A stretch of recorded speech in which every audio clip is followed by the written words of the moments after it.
Notes from the Upper West Side, a novel by Dan Wrench.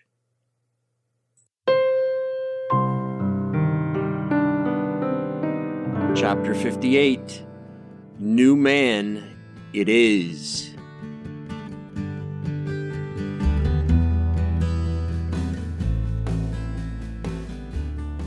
So the next day I had a session with Jessica, and I guess I would say it was a godsend if I believed in God, which, okay, I sometimes think I might, kind of. I mean, I don't think he's particularly interested in guys like me, but what do I know? And hey, that doesn't mean I'm some sort of red state Jesus freak. For the record, that's just nutty. It takes a lot of balls to say you know that God exists and what he wants and who he likes, but being an atheist, saying you've seen enough of the universe to know there's no God in it, that takes some stones too. Parp is an atheist. The presumptuous shit.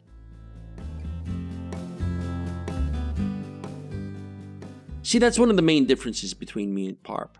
If you told Parp you believed in God and maybe one or two prophets, and that these prophets could turn loaves into fishes and whatnot, and that if you laughed at one who happened to be bald, a she-bear would rush out and eat your kids, he'd laugh at you and make jokes about your frontal lobe. Me? I just think you might know something I don't. It's called knowing your limitations, or maybe knowing you're human.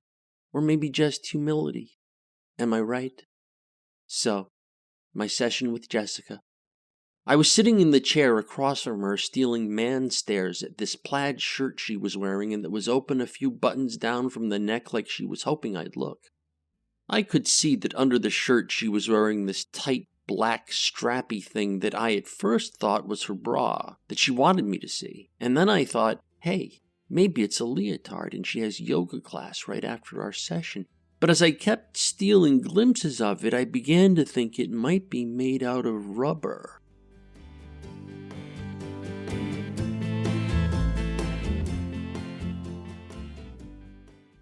I definitely started thinking of the possibilities in parallel.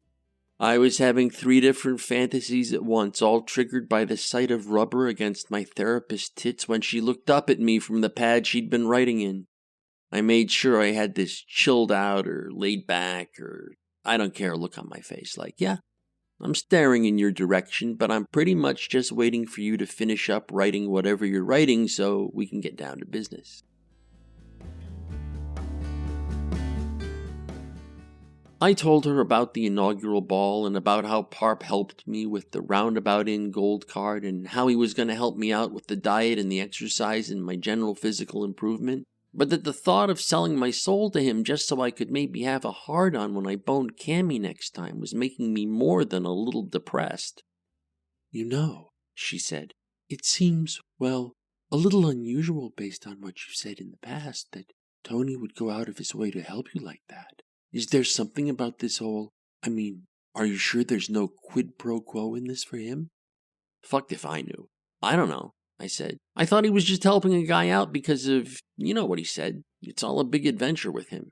It's all about the oppressed having a rebellion and overthrowing the rich and exercising their cocks. Like those kids in Les Miserables on the barricades, fighting the bourgeoisie, which in this case happens to be anybody who wants me to stay with Junior. And that's all, she said. It's just kind of an aesthetic interest. He's an anti-marriage romanticist.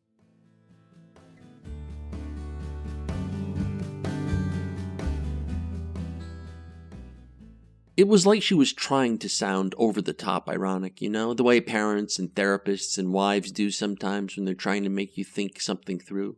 Like they have a criticism they think is as obvious as math and they want you to use your brain to figure it out for yourself.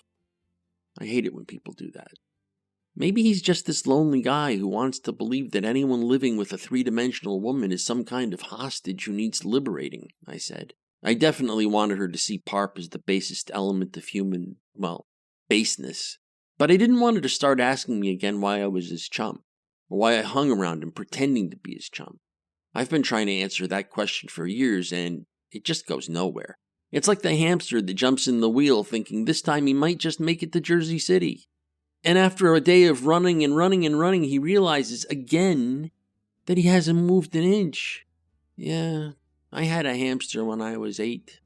Lenny. And swear to God, if Lenny could have slapped his forehead, I'd have heard it 3 rooms away every afternoon.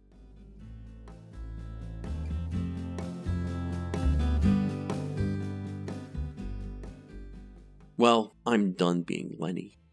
I'm done kidding myself that one more run in the wheel will have me and Parp all figured out. You know what I mean? I continued. It's not that he hates my wife and kids, I don't think. I just think he dreams of the day when all men will be emancipated from their families so they can join him in his faux French drama with Jean Ennui and Pauline Réage. I gig-cackled. But seriously, she said, what's in this for him? I really think that's it, I said. It annoyed me that she thought her professionalism required her to pretend my jokes weren't witty. I'm not making up excuses for him. On the one hand, he's this incredible malcontent who thinks the whole world is doing everything wrong and that he, Tony Parp, knows how to make it all right. And on the other hand, he's always looking for ways to pervert anything normal. So when some hot piece of ass like Cammy comes along, he sees his chance to roll it my way and destroy a relationship I've taken years to build up. A relationship with children in it. Children! Jessica gave me this look like, okay, if she'd been wearing glasses, she'd be looking over the tops. You know what I mean? The rims. It was the look that said we both knew I was full of horseshit.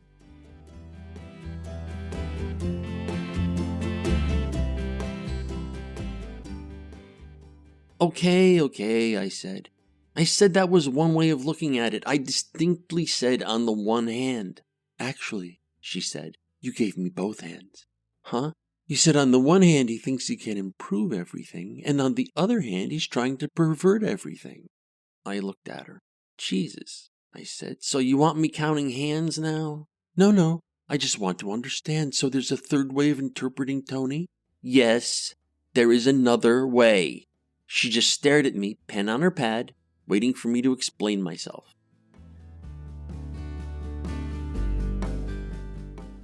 It's kind of like I said before. He's maybe the loneliest guy in the world, and you know what would make him happy? Next to having somebody of his own, somebody to wake up with and talk to and, all that other good stuff. The only other thing that would make him happy is to see everybody else just as lonely as he is. Yeah, that's it. She kind of laughed, and swear to God, the laugh started out as a sneer she couldn't stifle for some reason. Now here's the part that made this session a godsend. First, she totally put my mind at ease about Parp and whether or not doing his little experimenty things meant I was selling my soul to him. She said a lot of people do the Parp stuff. Maybe they don't do the superfoods or the compression fit t-shirts, and they definitely don't wear the ridiculous round purple shades, but otherwise it was pretty normal stuff. I felt relieved. In fact, I felt so relieved I almost forgot she sneer-laughed at me just a few seconds before. There was this one thing she said that for some reason really calmed me down. She said even squares go to the gym, and they don't think twice about it. Guys in suits you see walking down the streets, they're at the gym a lot of times, except for the really broken down and skinny ones.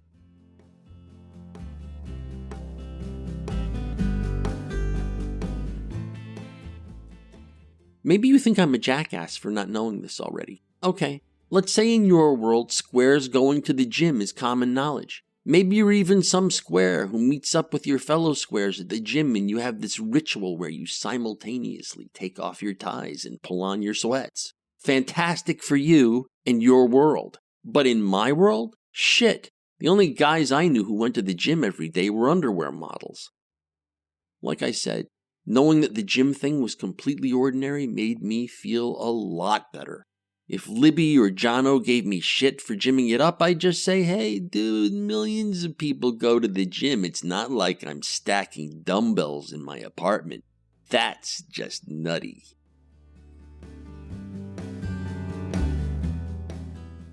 Yeah, that'll shut them up, I thought. And about the vitamins? Jessica kind of said the items I told her about probably couldn't hurt just as long as I didn't take this thing called Mimby. Or Himby, and that was made from tree bark, and that I guess is famous for giving guys hard-ons, but only after giving some of them heart attacks. I was pretty sure none of the stuff on Parp's list had an Imby sound in it, but I could check again and, oh yeah, check to see if there was any tree bark mentioned on the labels.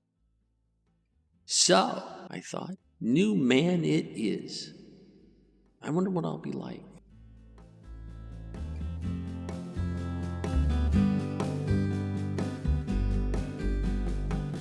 Notes from the Upper West Side is a work of fiction. The people depicted in this work do not exist. Notes from the Upper West Side, copyright 2013 to 2017, by Dan Wrench.